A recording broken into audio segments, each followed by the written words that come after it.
Assalamualaikum warahmatullahi wabarakatuh. Sebelumnya perkenalkan, saya Nasrul Muhammad Rizal dari SMA 1 Jasina. Selamat siang Ibu Bapak Guru hebat dimanapun Anda berada.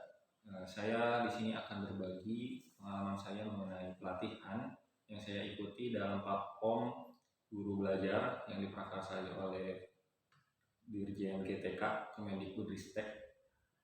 Seri Semangat Belajar itu pun sendiri sekarang sudah berjalan dari awal bulan Juni 2021 dan sampai sekarang pun masih tersedia di SIM PKB atau SIM e-learning Ibu Bapak Guru semuanya. Saya ikut pelatihan tersebut di angkatan pertama, durasinya itu dari 21 Juni sampai dengan 25 Agustus 2021. Jadi ada beberapa tahapan, ada beberapa minggu yang saya lalui untuk mengikuti pelatihan tersebut. Total ada 6 materi yang disampaikan ketika mengikuti pelatihan seri Semangat Guru Kemampuan non-teknis dalam adaptasi teknologi. Nah, ini muncul diawali karena memang waktu 2021 dan 2021 itu kita lagi masa pandemi yang mana menuntut banyak perubahan. Selain memang kebiasaan-kebiasaan yang berhubungan dengan kesehatan, ternyata pandemi COVID-19 juga mau tidak mau, suka tidak suka, mengubah perilaku kita dalam proses pembelajaran. Materi pertama mengenai tangguh dan teknologi.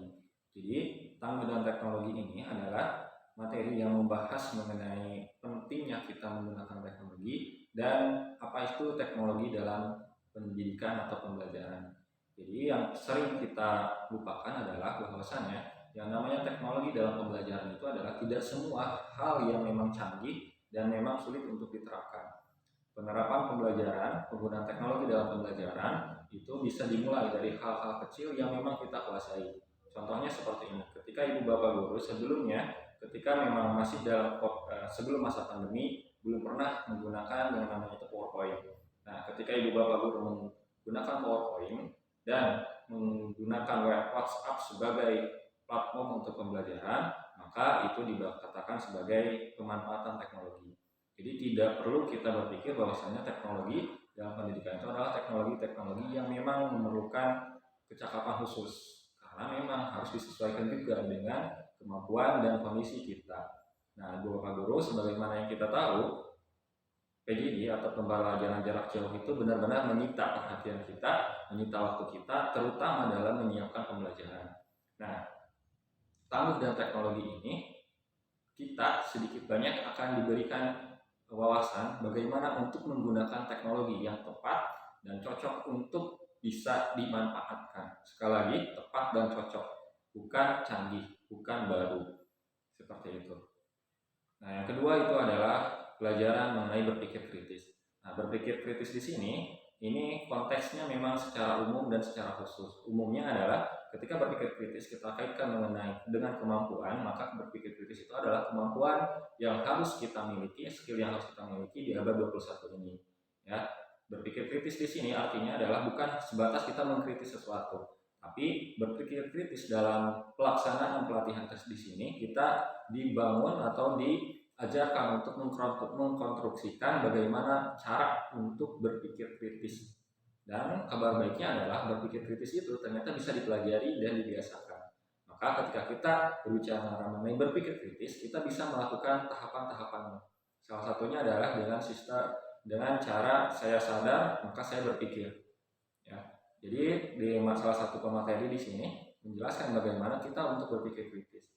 Sekali lagi, yang namanya berpikir kritis adalah bukan kita memikirkan hal-hal besar lalu kita mengkritiknya, tetapi dengan kita berpikir bahwasanya ada sesuatu yang memang kita tangguhkan kebenarannya atau kita koreksi, maka itu bagian dari berpikir kritis. Nah, kalau Ibu Bapak Guru pengen tahu lebih lanjut apa itu berpikir kritis dalam konteksnya kaitannya dengan teknologi, ikuti pembelajarannya di seri Semangat Guru Kemampuan Non-Teknis Adaptasi ke Teknologi, ya, yang diadakan secara daring di platform Guru Berbagi dan Guru Belajar. Nah, berpikir kritis di sini juga ada kaitannya dengan teknologi. Kenapa demikian? Karena yang namanya teknologi, khususnya internet, itu semua sumber belajar, semua mata pelajaran, semua materi itu ada di internet. Tapi yang perlu kita pahami bahwasanya tidak semuanya yang ada di internet itu adalah benar. Nah, hal yang paling kita bisa lakukan untuk memahamkan ke siswa bahwasanya internet itu dijadikan sebagai alat bantu, bukan sepenuhnya sumber belajar. Karena berdasarkan pengalaman saya, ternyata ketika ada sebuah tugas atau permasalahan yang harus didiskusikan, anak-anak yang sekarang itu cenderung langsung mencari jawabannya itu di internet tanpa memilah dan memilih sumbernya. Dan tentu saja pada akhirnya keabsahannya atau kevalidan dari informasinya itu belum bisa dikatakan benar. Oleh karena itu peranan kita sebagai guru itu penting. Salah satunya adalah memaknai bagi anak-anak untuk berpikir kritis dalam hal informasi dan sumber belajar materi-materi yang ada di internet. Seperti itu dulu. Yang ketiga adalah pelajaran mengenai teknik penceritaan. Nah, teknik penceritaan ini ada kaitannya dengan konten. Kenapa demikian? Karena ternyata saya alami sendiri Bapak Guru, bahwasanya ketika kita berbicara di hadapan kelas, langsung bertemu dengan anak-anak, maka kita bisa berbicara apa adanya, mengalir begitu saja. Tetapi ketika kita dihadapkan dengan pembelajaran jarak jauh, yang mana kita berbicara, tapi anak-anaknya di rumah masing-masing, kita berbicara menggunakan media, itu ternyata ada bedanya. Dan paling penting adalah untuk menarik perhatian anak-anak ketika kita berbicara seperti sekarang ini saya berbicara secara tidak langsung, itu perlu keahlian, perlu kemampuan dan harus dibiasakan.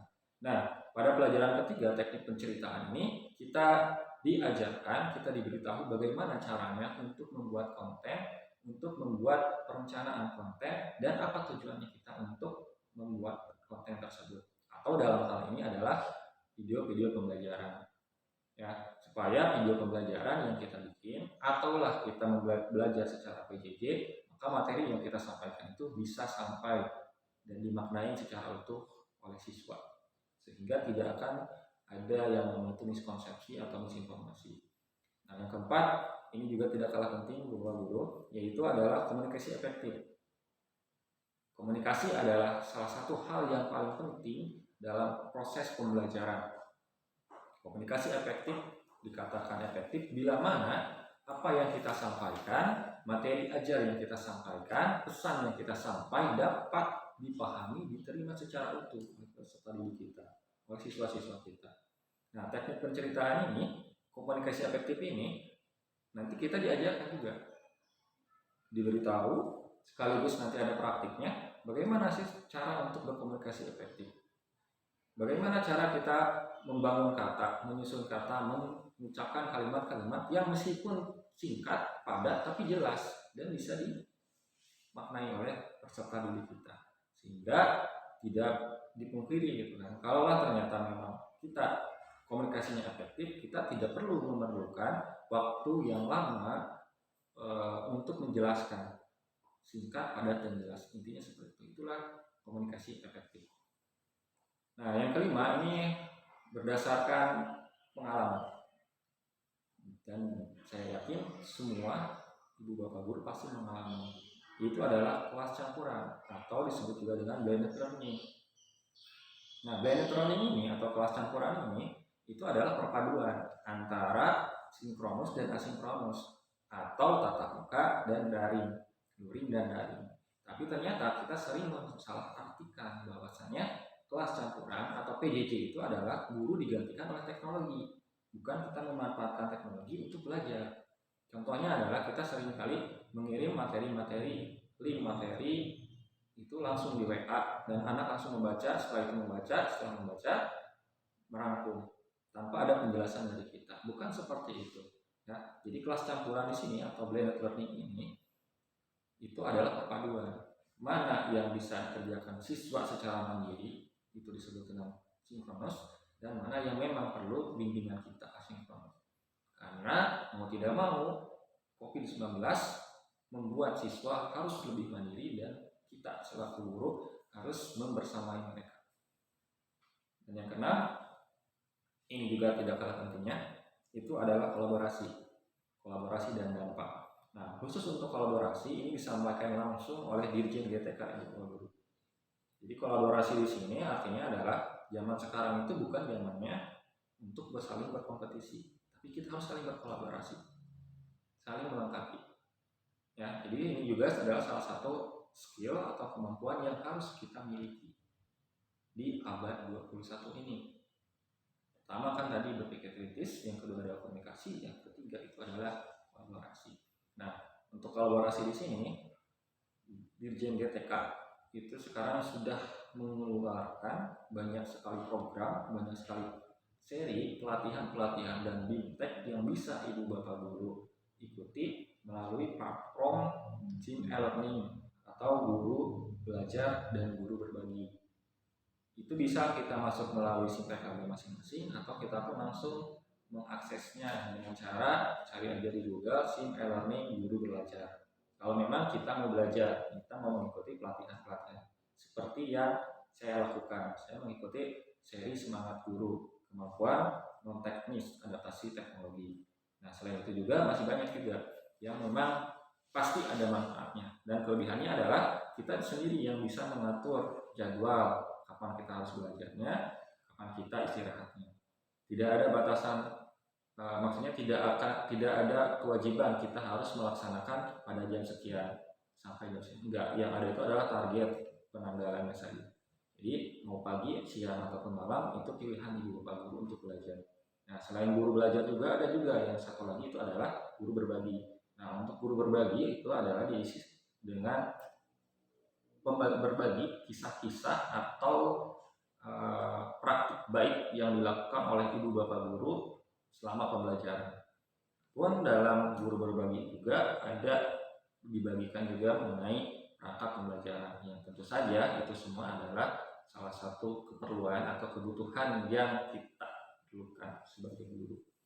Jadi seperti itu saja mungkin ibu bapak guru yang bisa saya sampaikan. Terima kasih atas perhatiannya. Mohon maaf bila mana ada kekurangan dan kesalahan.